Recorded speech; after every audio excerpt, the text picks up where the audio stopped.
Bapak Ibu dirahmati Allah, kembali kita lanjutkan kaji kita tentang sirah Nabi Shallallahu Alaihi Wasallam dan para sahabat-sahabatnya, karena kita dapat banyak mengambil ibrah dan pelajaran dari Rasulullah, perjalanan hidup beliau, dakwah beliau, juga sahabat-sahabat Nabi Shallallahu Alaihi Wasallam.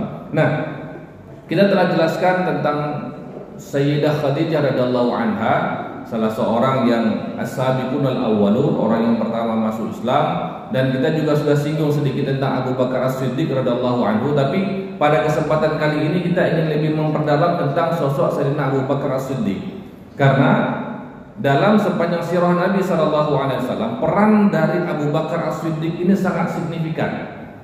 Peran yang luar biasa dalam perjalanan sirah Nabi, dalam perjalanan dakwah Nabi, bahkan sepeninggalan Nabi Shallallahu Alaihi Wasallam. Nah, jadi kita mengkaji lebih dalam sedikit tentang Abu Bakar As-Siddiq, siapa beliau dan apa juga yang menjadi jasa beliau. Abu Bakar As-Siddiq radhiyallahu anhu, nama beliau adalah Abdullah bin Utsman bin Amir At-Taimi. Selama ini kita tahunya Abu Bakar As-Siddiq, ya kan? Siapa nama sahabat Nabi yang khalifah pertama? Abu Bakar. Nama asli siapa? Abu Bakar. Nama asli dari Abu Bakar adalah Abdullah. Siapa nama ayahnya? Utsman. Siapa nama kakeknya? Amir. Abu Bakar As-Siddiq namanya Abdullah bin Utsman bin Amir At-Taimi. Beliau mendapat panggilan Abu Bakar bukan karena dia punya anak namanya Bakar, bukan. Abu Bakar, gitu kan? Bukan. Ya. Tidak ada dalam anak-anaknya Abu Bakar itu yang bernama Bakar. Anak-anak Abu Bakar itu ada Abdullah, Abdurrahman, ada namanya Muhammad, ada Asma, ada Aisyah radhiyallahu anha, dan juga ada Ummu Kulsum. Ya, jadi tidak ada namanya Bakar, gitu. Ya. Jadi Abu Bakar dinamakan sebagai Abu Bakar, dapat julukan sebagai Abu Bakar karena beliau adalah pemimpin dari kaumnya. Jadi sebutan Abu itu bukan hanya sebagai ayah saja, tapi Abu juga pemimpin. Ya, misal bapak negara, gitu. Ya, kan bukan artinya negara ini punya bapak, kan begitu. Tapi ya maksudnya pemimpin, gitu. Ya. Jadi Abu Bakar adalah julukan untuk Abdullah bin Utsman bin Amir At-Taimi karena beliau adalah pemimpin dari kaumnya. Abu Bakar As-Siddiq juga memiliki julukan sebagai Al-Atiq. Kenapa disebut sebagai Al-Atiq? Karena beliau pertama tampan. Abu Bakar ganteng orangnya. Ya. Maka kalau kemudian punya anak Sayyidah Aisyah itu cantik, ya wajar orang tuanya ganteng, gitu kan. Nah, kemudian juga Abu Bakar ini pernah disebut oleh Nabi Shallallahu Alaihi Wasallam sebagai Al-Atiq karena Abu Bakar ini adalah salah satu orang, ya, dan yang saya tahu memang satu-satunya orang selain dari para nabi yang mendapat jaminan terbebas dari neraka. Nah, kan ada al-asyaratu al-mubasysyaruna bil jannah. Ada 10 orang yang dijamin masuk surga. Abu Bakar salah satunya. Nah, tetapi untuk yang dapat jaminan kebebasan dari neraka cuma Abu Bakar. Dari yang 10 orang sahabat jamin masuk surga, cuma Abu Bakar yang dapat julukan Al-Atiq, orang yang terbebas dari api neraka. Begitulah luar biasanya. Ya. Saya membayangkan, subhanallah, ada orang yang dijamin surga kemudian dijamin bebas dari neraka, kan luar biasa. Padahal orang yang masih hidup lagi. Kalau saya saja diberikan jaminan masuk surga, udah senang luar biasa. Suryandi, engkau dijamin masuk surga, wah luar biasa, saya senang betul. Apalagi sempat dijamin, Suryandi, engkau terbebas dari neraka, dijamin, wah senang betul. Ya. Tapi entah saya masih sholat lagi atau tidak tahu juga kan. Ya. Kenapa tidak sholat Suryandi? Saya sudah dijamin masuk surga, saya sudah dijamin bebas dari neraka. Ya. Kadang-kadang kan begitu. Ada yang sudah sampai, saya sudah sampai makomnya ke atas, tak sholat lagi dia. Ya, ini tidak bisa begitu. Abu Bakar As-Siddiq, orang yang dijamin masuk surga, orang yang dijamin bebas dari neraka, itu sholatnya luar biasa. Baca Qur'annya luar biasa, puasanya luar biasa. Orang yang tidak menyia-nyiakan waktunya untuk sia-sia gitu. Jadi ini pelajaran penting bagi kita. Kalau kita pun sudah termasuk orang yang kita sudah haji, kita ustadz, kita orang yang ditokohkan di masyarakat, ya. Kemudian wakaf kita sudah banyak, ada masjid, ada musola, ada wakaf kuburan, banyak pahala kita. Itu kan semua amal-amal yang akan membantu kita masuk surga gitu. Tapi jangan ngerasa aman, karena nggak ada jaminannya gitu.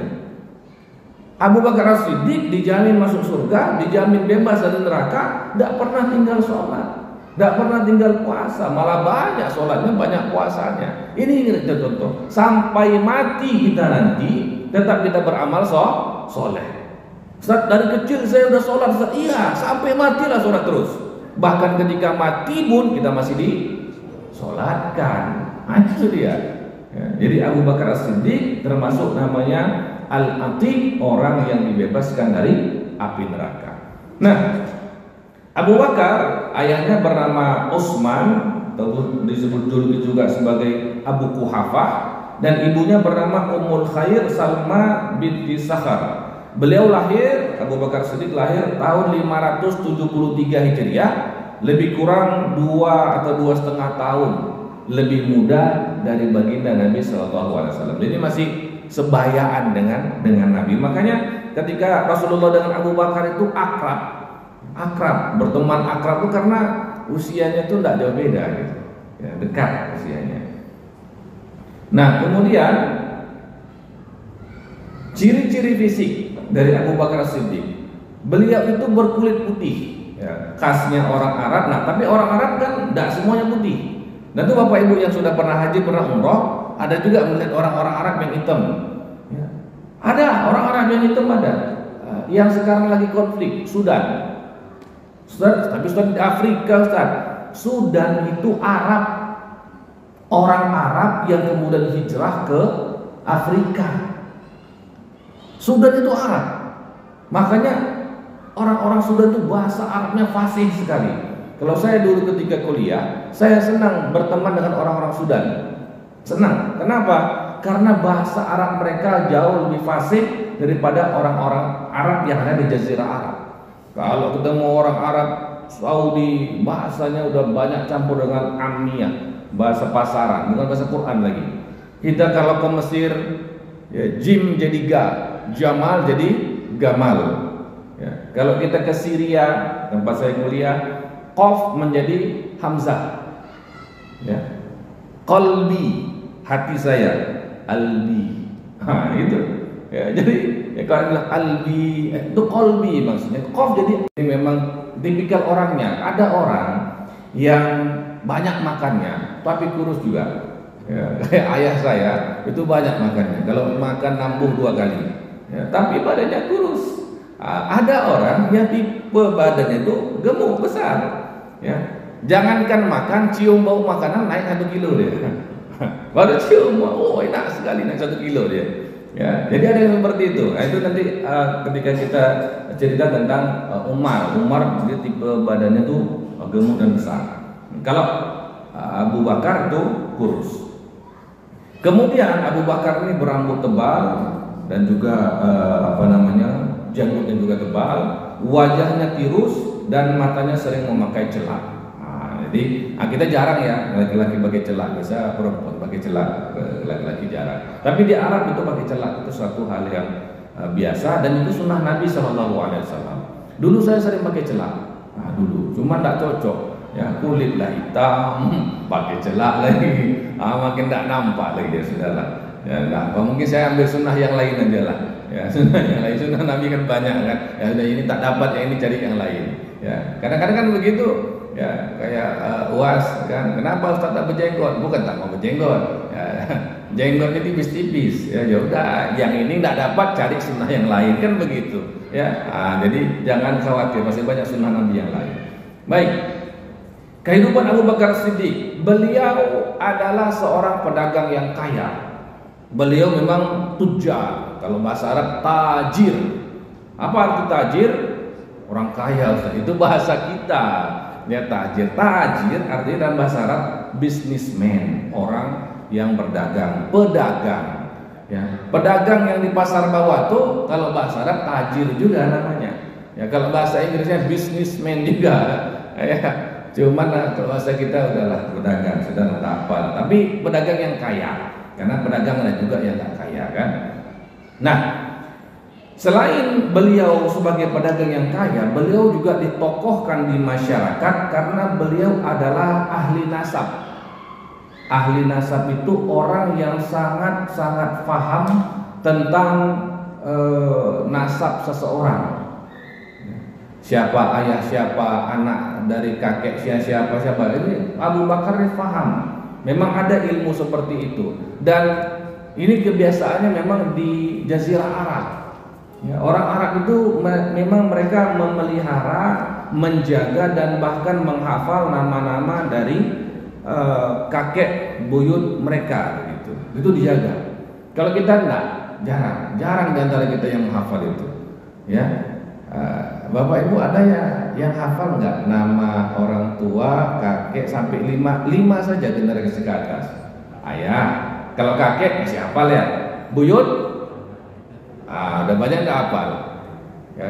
Atasnya lagi, ini udah nampak, ada samar-samar udah ya kan. Yang kelima, kalau orang Arab memang mereka jaga. Makanya para habaib di Indonesia itu bahkan di seluruh dunia itu mereka masih memiliki silsilah. Ya, silsilah yang mereka jaga sampai dia bersambung sampai kepada Rasulullah SAW. Itu mereka masih jaga. Jadi Abu Bakar As-Siddiq pada masa itu kan jarang orang tulis, orang hanya hafalan saja. Abu Bakar As-Siddiq salah seorang yang hafalannya banyak sekali tentang nasab. Beliau tahu kalau dari kaum ini, suku ini kakeknya ini, buyutnya ini, hafal mereka. Dan Abu Bakar As-Siddiq itu bisa bisa tahu seseorang ini ngaku-ngaku aja atau enggak. Ya, ngaku-ngaku ini kalau di Twitter, di medsos lagi heboh orang yang ngaku-ngaku keturunan Nabi gitu. Ada juga Pak, bukan nggak ada orang yang ngaku-ngaku keturunan Nabi. Ini bahaya ini. Orang yang ngaku-ngaku keturunan Nabi padahal bukan keturunan Nabi itu berdusta atas nama Nabi. Oh bahaya ini. Ya. Kalau memang kita tidak hidung lah, tidak mancung ke depan, mancung ke belakang, udahlah. Udah saya ngaku sebagai keturunan Nabi. Nabi itu mancung, orang Arab ini mancung ke belakang. Dari manalah keturunan Nabinya kan begitu. Tapi itu ada. Nah, karena masalah nasab ini bagi orang Arab sangat penting, sangat dimuliakan. Maka orang yang hafal nasab-nasab ini tadi dari suku-suku ini itu juga dimuliakan jadi tokoh. Abu Bakar As-Siddiq salah seorang tokoh ahli nasab itu. Bahkan saya dengar dari teman saya begini, ada orang-orang yang di Indonesia nih, kiai-kiai yang memang ahli nasab juga, dan mereka itu memiliki katanya semacam ilham dari Allah Subhanahu wa taala, bisa tahu silsilah seseorang tanpa harus bertanya. Itu ada yang seperti itu, dapat ilham dia. Ya, jadi kiai ini ada 2 orang habaib, tapi mereka nggak ngaku mereka habaib, diam-diam aja. Datang ke kediaman salah seorang kiai, lalu kiai tadi bilang, ahlan, cucunya Rasulullah. Loh, kok tahu kiai? Iya, saya tahu katanya. Ada ilham, itu ada yang seperti itu. Ya, jadi Abu Bakar termasuk orang yang memiliki ilmu itu. Nah kemudian Abu Bakar As-Siddiq ketika beliau menjadi tokoh di masyarakat, tentu orang-orang pada masa itu sering datang kepada beliau untuk minta nasihat. Ya, tokoh ini kan tempat masyarakat bertanya, ya kan, orang-orang tua, tokoh-tokoh masyarakat ada masalah, orang datang kepada tokoh tersebut, tolong apa ini segala macam. Ada yang bertikai. Nah Abu Bakar termasuk orang yang begitu. Kalau ada masalah orang datang kepada Abu Bakar, diberikan nasihat, diberikan ujangan. Ya, kita pun banyak yang begitu. Ya, tokoh memberikan nasihat, memberikan ujangan. Tapi ya sebatas itu aja, nasihat, ujangan. Pulang, ya kalau masalahnya dapur nggak ngepul, ya tetap aja nggak ngepul kan gitu. Beda dengan Abu Bakar. Abu Bakar selain dia orangnya bijaksana, dengan pedagang kaya. Kalau ada orang datang kepada beliau mengadu masalah ini dan itu, termasuk masalah dapur nggak ngepul, maka pula ada tuh uang dikasih untuk ngepulkan dapur tadi gitu. Ya, kalau kita kan ya sulit, Ustadznya susah. Ya Ustadz, tolong nasihati saya. Kalau nasihat banyak, Ya, tidak perlu dari Ustaz tengok di YouTube banyak nasihat itu, motivator banyak betul. Ya, tapi kalau yang membantu pakai ini agak susah kita carinya kan gitu. Ya, siapa yang mau bantu kita? Ustaz, saya ini sama istri sedang bertengkar. Kenapa bertengkar, Pak? Ya, sudah berapa hari saya belum ada rezeki, Ustaz. Saya sudah usaha, saya belum dapat lagi, Ustaz. Kan inti masalahnya apa? Kan ini masalahnya. Kita kasih nasihat apa ya, harus sabar-sabar. Bilang sama istri sabarlah, banyak doa kepada Allah. Pulang ya pulang begitu aja.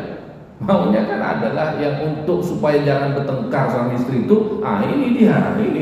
Kalau dikasih ini tentu suami pulang ke rumah udah bawa ini, tentu tak bertengkar lagi kan begitu. Tapi ini yang sulit.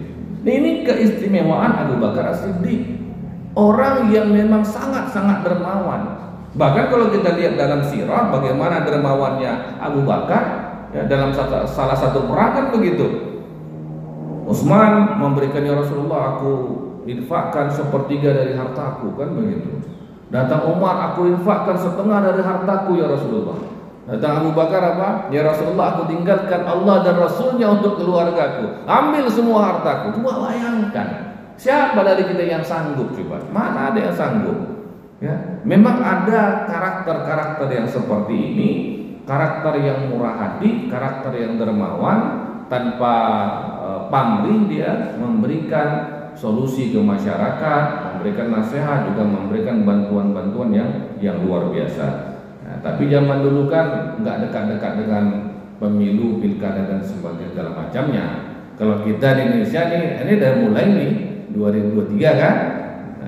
2024 Februari kita mulai itu, maka dah mulai banyak orang dermawan sekarang Bapak Ibu sekalian. Ngasih bantuan tapi ada fotonya gitu, ada kartu namanya. Ini beda dengan Abu Bakar Siddiq ya, beda. Kalau Abu Bakar Siddiq dia tanpa pamrih ya, tapi ya begitulah ya, dunia ada seperti itu sekarang. Dan yang terakhir dalam kehidupan Abu Bakar, beliau adalah orang yang kritis, orang yang tidak menerima sesuatu itu hanya ikut-ikutan. Nah, Abu Bakar As-Siddiq orang yang tahu kenapa dia melakukan sesuatu, kenapa dia tidak melakukan sesuatu. Itu Abu Bakar As-Siddiq. Abu Bakar As-Siddiq ini pernah dibawa oleh ayahnya ke satu ke satu tempat yang banyak berhala-berhala, lalu ditinggalkan oleh ayahnya di sana untuk berenung, bertafakur, berhala mana yang mau dia pilih sebagai berhalanya dia.